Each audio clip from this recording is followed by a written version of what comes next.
Shalom, selamat pagi anak-anak. Kembali kita bertemu. Ini kita akan masuk di dalam tema 2, subtema 4 untuk pembelajaran 5 dan 6 ya.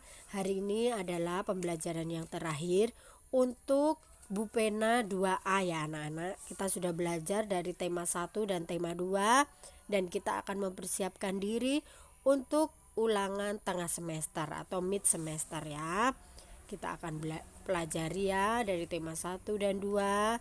Nanti anak-anak belajar apa yang sudah kita pelajari dan kita akan ulangan tengah semester. Nah, untuk pembelajaran yang terakhir ini kita masuk di tema 2, subtema 4, pembelajaran 5 dan 6. Seperti biasa, anak-anak silakan berdoa, memuji Tuhan, lalu membaca renungan paginya ya anak-anak ya.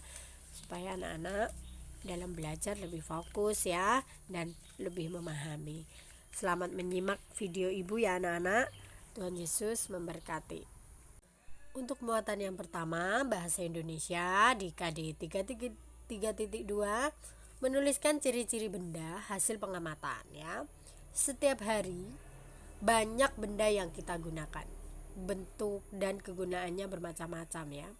Kamu dapat mengamati untuk mengetahuinya, lalu menuliskan hasil pengamatan tersebut. Kemarin kita sudah ya belajar menyebutkan ciri-ciri bola ya dan kegunaannya. Kemudian benda-benda yang lain. Mungkin ada anak-anak yang sudah tanya jawab dengan orang tua atau adik atau kakak di rumah tentang menyebutkan ciri-ciri benda dan kegunaannya. Lalu sebutkan apa bendanya ya.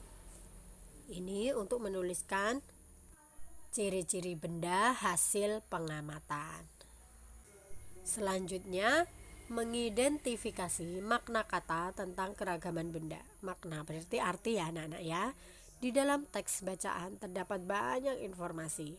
Tanyakanlah kepada gurumu atau diskusikan dengan temanmu jika menemui kata sulit ya. Setelah mengetahui makna kata, kamu bisa membuat kalimat menggunakan kata tersebut. Kemarin kita sudah ya, ada beberapa kata yang kita cari artinya, lalu ada contoh kalimat juga. Nah, di buku Bupena kalian itu ada ya, di halaman 162 ya. Di situ ada teks. Nah, kemudian ada kalian diminta mencari arti ya. Yang nomor 1 itu panen, pakan, benih, pemandu. Lalu kalian disuruh membuat kalimat ya. Kalian cari dulu artinya. Boleh tanyakan dengan orang tua atau gurumu atau dengan membuka kamus bahasa Indonesia ya. Dari situ baru kita dapat artinya dan membuat kalimat ya. Ini tidak usah dikirimkan ya hasilnya, kalian silakan belajar secara mandiri. Selanjutnya di muatan PPKN menyebutkan hal yang harus dan tidak boleh dilakukan di tempat wisata ya. Kemarin kita sudah membahas ya anak-anak aturan-aturan yang ada di tempat wisata. Nah, ini ada hal yang harus dilakukan dan tidak boleh dilakukan anak-anak. Contoh hal yang harus dilakukan di tempat wisata. Membuang sampah di tempat sampah itu harus ya untuk menjaga kebersihan ya. Lalu menjaga kebersihan tempat wisata ya. Dengan membuang sampah di tempatnya kita sudah bisa menjaga kebersihan ya di tempat wisata supaya tempat wisata yang kita kunjungi menjadi nyaman ya. Lalu contoh hal yang tidak boleh dilakukan di tempat wisata. Menginjak rumput dan memetik tanaman. Nah, apabila di tempat wisata yang kita kunjungi banyak tanaman, bunga-bunga ya, kalian tidak boleh memetik bunga dengan sembarangan ya, karena itu akan merusak ya anak-anak ya. Biarkan saja mereka bertumbuh ya dengan baik ya, tidak boleh dipetik ya, karena nanti akan merusak tanaman. Lalu membuang sampah di sembarang tempat, itu juga tidak boleh ya. Buang sampahnya di tempat sampah. Kalau kalian habis makan, jajan, es krim, lagi duduk-duduk di taman atau di pantai, tidak boleh membuang sampah sembarangan supaya lingkungannya tidak kotor ya. Lalu menyebutkan hal yang harus dan tidak boleh dilakukan di rumah. Kalau tadi di tempat wisata, yang ini di rumah. Apa yang harus dilakukan di rumah? Menjaga kebersihan kamar, itu harus ya. Lalu membantu ibu membersihkan rumah, menjaga kebersihan rumah supaya rumah kita nyaman, terhindar dari penyakit, terhindar dari kuman ya. Supaya kita yang tinggal di dalam rumah tetap sehat ya. Tetap sehat dan menjadi nyaman ya. Kalau kamar kita bersih, tidak berantakan, tentu kita akan nyaman. Lalu contoh hal yang tidak boleh dilakukan di rumah.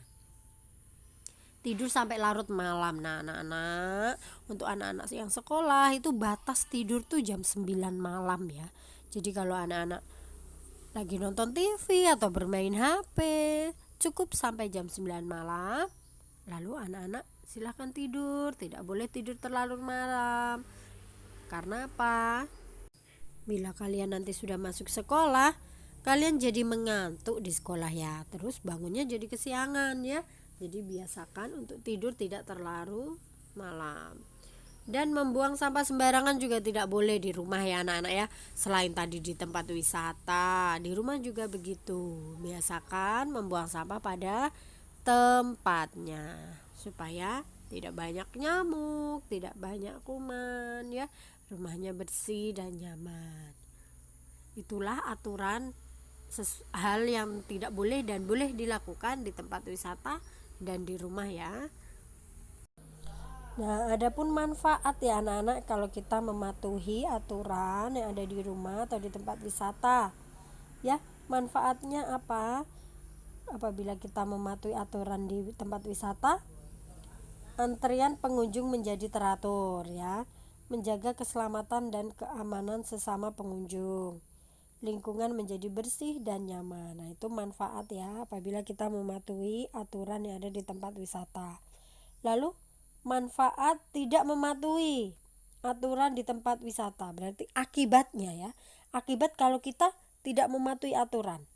Tempat wisata tidak teratur saat mengantri ya.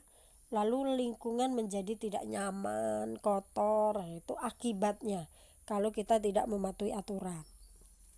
Lalu manfaat yang mematuhi aturan di rumah ya, rumah menjadi bersih dan nyaman ya. Kalau kita menjaga kebersihan, tidak kesulitan mencari benda. Oh ya, kalau benda kita mencari sesuatu, kita tidak bingung di mana ya diletakkan tadi. Nah, kalau kita tersusun dengan rapi, kita ingat oh benda itu diletakkan di mana ya. Lalu saling peduli antar sesama anggota keluarga. Ya, kita lebih saling peduli terhadap kakak, adik ya. Itu manfaatnya. Lalu akibatnya, kalau kita tidak mematuhi aturan di rumah, rumah menjadi tidak nyaman, berantakan ya, kotor. Kesulitan saat mencari benda karena tidak dirapikan. Nah, di mana ya bukuku? Di mana ya sepatuku? Kita bingung mencarinya karena tidak diletakkan pada tempatnya. Jadi anak-anak setelah belajar, rapikan buku, alat tulis, letakkan di tempatnya ya. Taruh di rak buku atau yang punya lemari masukkan dalam lemari. Setiap pulang sekolah, baju dilempar, tas dilempar. Tidak ya anak-anak ya.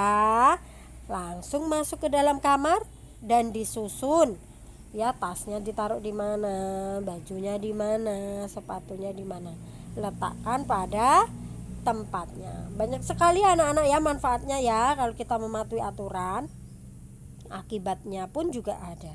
Jadi, inilah manfaat dan akibat kita mematuhi aturan di tempat wisata dan di rumah.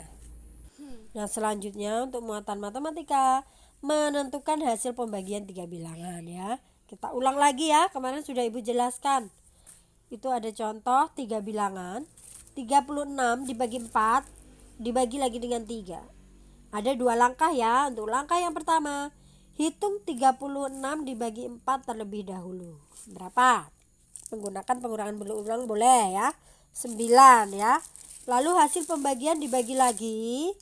9 dibagi dengan 3 ya. Karena soalnya itu masih dibagi lagi dengan 3. Hasilnya 3. Jadi 36 dibagi 4 dibagi 3 sama dengan 3. Kita akan coba sama-sama anak-anak membahas bersama untuk penyelesaian pembagian dua soal yang di bawah itu ya. Kita akan bahas bersama-sama. Silakan anak-anak perhatikan video ini ya. Nah anak-anak, berikut penjelasan untuk pembagian dengan 3 bilangan ya. Kemarin sudah ibu jelaskan ya. Untuk 3 bilangan seperti ini ya, 42 dibagi 7 dibagi lagi dengan 3. Kerjakan dulu yang depan ya, 42 dibagi 7. Caranya masih dengan cara pengurangan berulang ya. 42 dikurang 7 berapa? 35. Dikurang 7 28. Dikurang 7 21. Dikurang 7 lagi 14. Dikurang 7 7. 7 dikurang 7 0. Ini hasilnya 0. Jadi 42 dibagi 7 ada berapa 7-nya? 1 2 3 4 5 6. 6 ya. Lalu hasil 6 tidak berhenti sampai di sini. Ini masih ada ya anak-anak, bilangan dibagi 3. 6 dibagi 3. 6 dikurang 3. 3 ya, dikurang lagi 3. 0. Ada berapa 3? 2 ya. Jadi 6 dibagi 3 itu 2. Nah, dari sini kita sudah mendapatkan hasil bahwa 42 dibagi 7 dibagi 3 itu hasilnya 2. Yang nomor 2 juga seperti ini ya anak-anak ya, sama ya caranya ya.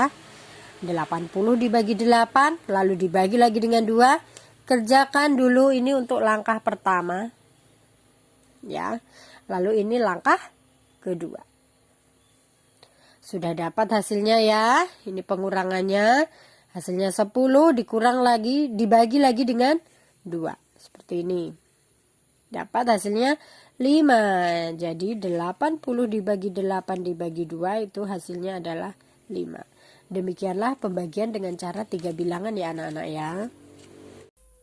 Terima kasih anak-anak sudah menyimak video pembelajaran hari ini. Dan selamat belajar ya untuk persiapan ulangan mid semester. Dan besok kita akan mempersiapkan diri untuk penilaian akhir tema 2 subtema yang keempat dulu ya anak-anak ya. Sebelum kita ulangan mid semester, kita akan ulangan untuk tema 2 subtema yang keempat. Ibu akan kirimkan pembahasan Bu Pena latihan soal subtema 4 halaman 165 dan 166. Silakan anak-anak salin dan dipelajari ya. Besok kita akan mengambil nilai untuk subtema yang keempat. Terima kasih anak-anak. Tetap semangat. Tuhan Yesus memberkati.